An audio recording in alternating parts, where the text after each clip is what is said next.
28वें प्रश्न का जो स्टैटिक्स से प्रश्न है वो है कि निम्न बारंबारता बंटन का माध्य कल्पित माध्य विधि की सहायता से ज्ञात कीजिए। यानी एक प्रश्न दे रखा है, उसमें आपको कल्पित माध्य विधि का इस्तेमाल करना और माध्य निकालना। क्या निकालना है? या मध्य दिया हुआ है परंतु पूछा क्या है? माध्य। ठीक है, तो यहाँ पे मैं ले लेता हूँ इस प्रश्न को नेक्स्ट पेज पे और इसको सॉल्व करते हैं।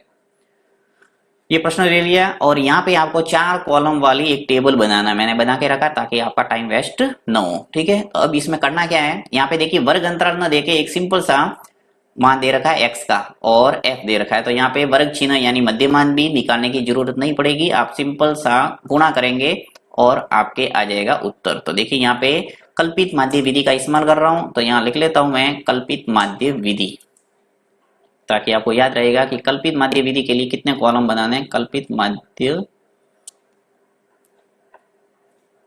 माध्य विधि यदि वर्ग अंतराल आएगा तो आपको xi निकालने के लिए एक कॉलम और बनाना पड़ेगा, परंतु अगर x का मान सीधा सीधा दे रखा है तो आपको वर्ग अंतराल ना दिया हुआ है तो आपको 4 कॉलम वाली बनाना। ठीक है, कल्पित माध्य विधि है। अब इसके अंदर x का और f का मान एज इट इज लिख लो यहाँ पे, तो x और ये है f। ठीक है, यहाँ लिख लेता हूं मैं सभी, लाइन खींच लेते हैं सभी। ये 1 कितने मान है टोटल? 1 2 3 4 5 और 6। ठीक है, ये 1 हो गया, ये 2।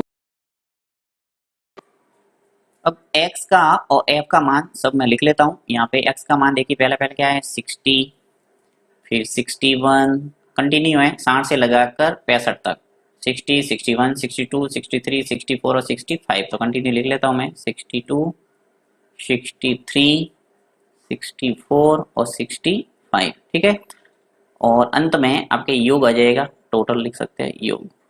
यहाँ पे आपके f का मान है वो दे रखा है, वो लिख लेते हैं सभी। पहला मान 5 है, फिर 8 है, फिर 14 है, फिर 16 है, 10 है और 7 है। ठीक है, इसमें कोई चेंजिंग नहीं किया, ऐसा का ऐसा जो 37 टेबल थी उसको ऊर्ध्वाधर अपन ने खड़ा कर दिया। अब आपका काम स्टार्ट होता है, यहाँ पे आप निकालेंगे डी आई बराबर होता है एक्स आई माइनस ए। ठीक है, ये आपको ध्यान रखना है। ए है वो कल्पित मान जिसे कहते हैं हम, यहाँ आपको मानना पड़ेगा, माना, या फिर यहाँ लिख लेते हैं यहाँ कल्पित मान।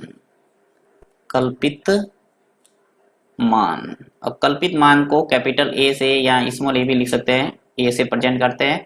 तो कैपिटल ए का मान यहाँ पे, अब एक्स आई में से आपको मानना है ए। तो देखिए एक्स का मान है, चाहो तो यहाँ एक्स और एफ है उसको एक्स आई कर दो और एफ आई कर दो। ठीक है, अब एक्स आई में से आपको क्या मानना है? कल्पित मान। और कल्पित मान मानने का तरीका क्या होता है, आपको एक्स आई के जो भी वैल्यू दे रखी है उसमें से सबसे सेंटर वाली जो संख्या है उसको माना जाता है। ठीक है, जैसे कि देखिए 60 है, 61 है, 62 है, 63 है, 64 और 65, टोटल 6 वैल्यू दे रखी है, 1 2 3 4 5 और 6। तो बिल्कुल सेंटर में तो कोई संख्या मिलेगी नहीं। अगर 7 होता, जैसे एक और होता 66, तो आपको बीचों बीच में मिल जाता है, 3 ऊपर छोड़ देते और 3 नीचे छोड़ देते तो आपको 63 मिल जाता सेंटर में। परंतु यहाँ पे बीचों बीच में संख्या न है तो आपको कोई भी मानना है, जैसे या तो आप 62 को मान लो या फिर 63 को मान लो, कोई भी मानेंगे आपके उत्तर में कोई फर्क नहीं पड़ेगा, उत्तर आ जाएगा। राइट, तो यहाँ पे मैं 63 को मान लेता हूं, तो कल्पित मान लेते हैं अपन 63। ठीक है, ये हो गया आपके। अब आपको क्या करना है, जो डी आई है उसका मान निकालना है और सभी कॉलम की पूर्ति करना है। एक्स आई माइनस ए, यानी एक्स आई के जो भी मान है इसमें से घटाते जाना है, किसको? ए को, कल्पित मान ए को घटाते जाएंगे। तो सबसे पहला, जैसे देखिए इसको एक्स आई माइनस ए लिखा है, इसको ऐसे भी लिख सकते हैं, मैं थोड़ा यहाँ ऊपर करके आपको बता देता हूँ। एक्स आई तो आपके अलग अलग आता रहेगा और ए का मान फिक्स है, 63 माना है मैंने। यानी एक्स आई के जो भी मान है यहाँ पे उसको घटाते जाना है, उसमें से घटाते जाना है 63 को। तो देखिए सबसे पहले 60 में से घटाना है, यानी 60 में से लेस करना है 63 को, तो क्या आ जाएगा? माइनस का 3। ठीक है, इसी प्रकार जब मैं 61 में से 63 को घटाऊंगा तो क्या आएगा? माइनस का 2।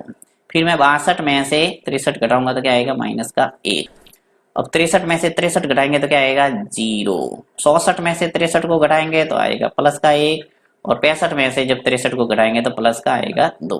तो इस ढंग से आपके ऊपर माइनस वाली संख्या आ जाएगी और नीचे प्लस वाली, क्योंकि ऊपर है हम छोटी संख्या में से बड़ी संख्या घटा रहे थे और नीचे है वो बड़ी संख्या में से छोटी संख्या घटा रहे, इसलिए प्लस में।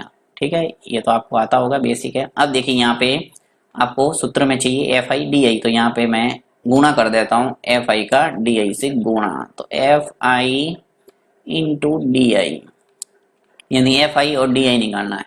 एफ आई आपके पास 5, 8, 14, 16, 10 और 7 है, और डी आई मान आपने निकाल दिया, इनका गुणा करके लिख लो। एफ आई का गुणा डी आई से करते जाओ। देखिए 5 का गुणा -3 से करेंगे आ जाएगा -15, 8 का गुणा जब -2 से करूंगा तो आ जाएगा -16, 14 का गुणा -1 से करूंगा तो आ जाएगा -14। ठीक है, माइनस साथ साथ में ध्यान रखना है। अब देखिए 16 का गुणा 0 से करूंगा तो 0 ही आएगा, 10 का गुणा 1 से करूंगा तो 10 आएगा, और 7 का गुणा 2 से करूंगा तो आएगा 14। अब आपको क्या करना है, माइनस माइनस वाली अलग जोड़ना है और प्लस प्लस वाली संख्या अलग से जोड़ना। तो यहाँ मैं थोड़ा आपको रफ कार्य करके बता देता हूँ। -15, -16 और -14 जोड़ेंगे तो आ जाएगा माइनस का 45। ठीक है, और ये जो माइनस माइनस प्लस वाली संख्या है इसको अलग से जोड़ना है, यानी दो ही संख्या है तो 10 और 14 को जोड़ेंगे तो प्लस के आ जाएंगे 24। अब आप जब इनको जोड़ेंगे यानी माइनस के 45 और 24 को जोड़ेंगे तो एक माइनस का एक प्लस का तो घटेगा, तो 45 में से 24 गया तो क्या बचा माइनस के 21, क्योंकि बड़ी संख्या के आगे माइनस है। तो यहाँ पे मैं निकाल देता हूं सिग्मा एफ आई और D I. Sigma F I D I का मतलब ये होता है कि आपने योग कर दिया, इसका पूरा एफ आई डी आई आपने जो निकाला है इन सभी संख्याओं का योग है वो क्या आ रहा है माइनस के 21। ठीक है, ये हो गया काम, क्योंकि सूत्र में मुझे ये चाहिए। एक आपको चाहिए सिग्मा एफ, तो सिग्मा एफ निकाल दो यहाँ पे, सिग्मा एफ आई। ठीक है, यानी 5, 8, 14, 16, 10 और 7 इन सबको जोड़ेंगे तो आपके आ जाएगा 60। जोड़ सकते हैं आप, इनको जोड़ना तो आ जाएगा 60। अब मैं सूत्र लगाता हूँ, इसका उत्तर निकालता हूँ। तो सूत्र है आपके कल्पित माध्य विधि से माध्य निकालने का जो सूत्र है, माध्य को हमेशा एक्स बार से प्रेजेंट करते हैं।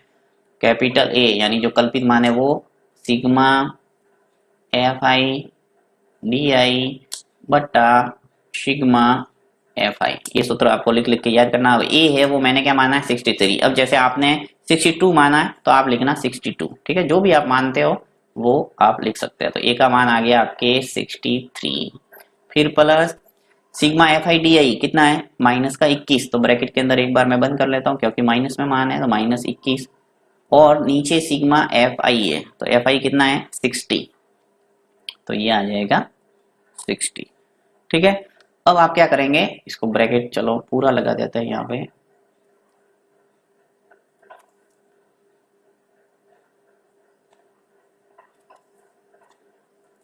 पूरा ही ब्रैकेट लगा देता हूँ जिससे आपके समझने में सुविधाजनक रहेगा। 63, अब देखिए माइनस है तो माइनस तो आएगा, प्लस का गुणा माइनस से करेंगे तो माइनस, 21 के अंदर 60 का भाग देना है, तो जैसे ही आप 21 के अंदर 60 का भाग देंगे तो आपके पास आ जाएगा 0.35। ठीक है, अब भाग तो देना ही पड़ेगा आपको, भाग देने में भी दिक्कत आ रही है तो आप प्लेलिस्ट में जाके बेसिक जो समझाए हुए सभी वीडियो आप देख सकते हैं, भाग जोड़ गुणा दशमलव वाले जोड़ बाकी गुणा भाग, ये सभी बातें आप सीख सकते हैं और इसको समझ सकते हैं। तो देखिए ये 63 लेस देन 0.35 घटाएंगे 63 में से 0.35 को तो आपके आ जाएगा 62.65। ठीक है, ये आ गया आपके कल्पित माध्य विधि से इस प्रश्न का, इस बारंबारता बंटन का माध्य। अब इसमें किसी भी प्रकार की कोई समस्या आपके आ रही है तो कमेंट बॉक्स में लिख सकते हैं।